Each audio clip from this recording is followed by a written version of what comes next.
கர்த்தருமாகிய இயேசு கிறிஸ்துவின் நாமத்தினாலே யாவருக்கும் வாழ்த்தலை தெரிவித்துக் கொள்கிறேன். ரஷ்ய அதிபராகிய ஜோசப் ஸ்டாலின் என்பவர் முரட்டு குணமிக்க கொடூரமான மனிதர். தன்னை எதிர்த்தவர்கள், தன்னுடைய சித்தாந்தங்களை ஏற்றுக்கொள்ளாதவர்கள், கம்யூனிஸ்டுக்கு எதிராக இருப்பவர்கள் எல்லாரையும் லட்சக்கணக்கிலே கொண்டு குவித்தவர். அந்த தேசத்திலே என்ன நடக்கிறது என்பதை மற்ற தேசத்தினர் அறியாதபடிக்கு தடுத்து விட்டவர். யாராலும் அங்குள்ளவர்களை சொன்னால் அவர்கள் கொல்லப்படுவார்கள்.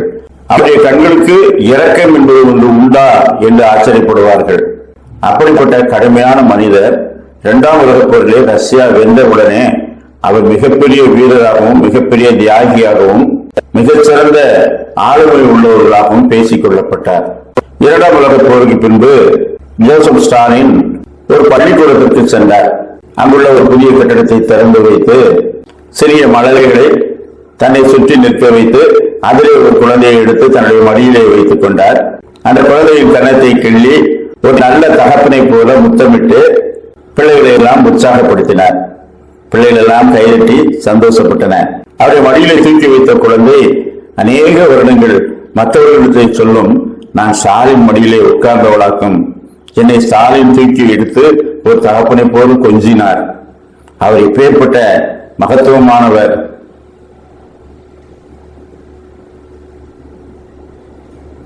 எனக்கு அவரை ரொம்ப பிடிக்கும், நான் அவருக்காகத்தான் உயிரையே கொடுப்பேன் என்றெல்லாம் சொல்லிக் கொண்டு வந்தாள். ஆனால் 17 வயதான போது ராணுவத்திலே இறந்து போன தன்னுடைய தாயும் தந்தையும் அவர்கள் எப்படி இருந்தார்கள் என்ற விசாரணையிலே அவள் ஈடுபட்ட போதுதான் தெரிந்தது, ஸ்டாலினுக்கு எதிராக யாரெல்லாம் இருந்தார்கள், ஜோசப் ஸ்டாலினுக்கு எதிராக அவருடைய கருத்துக்களுக்கு எதிராக யாரெல்லாம் இருந்தார்களோ அவர்களெல்லாம் கொல்லப்படும் போது தன்னுடைய தாயும் தந்தையும் அவராலே கொடூரமாக கொல்லப்பட்டார்கள். விசாரிக்கப்படவே இல்லை. அப்பேற்பட்ட கொடுஞ்செயல்களை செய்தவர் இவர். அப்படியானால் என்னை மடியிலே தூக்கி வைத்து ஒரு தகப்பனை போல கொஞ்சினாரே, அதெல்லாம் வெளிவேசம். அவரும் ஒரு சராசரி மனிதர் என்பதை காட்டிக் கொள்வதற்காக குழந்தைகளோடு கொஞ்சுவது, குழந்தைகளை தூக்கி வைப்பது, இதுபோல் போஸ் கொடுக்கிற வேலைகள் எல்லாம் அந்த காலத்திலேயே அவரும் செய்திருந்தார். ஆனால் உள்ளான மனிதன் எப்படிப்பட்டவனாக இருக்கிறான், அவன் கொடூர சித்தாந்தங்களை உள்ளடக்கியவனாக அநேகம் ஆயிரம் கிறிஸ்தவர்களை முஸ்லிம்களையும் கொண்டு குவித்தவனாக இருக்கிறான். சங்கீதம் 39:6, வேஷமாகவே மனுஷன் தெரிகிறான், விருதாவாகவே சஞ்சலப்படுகிறான்.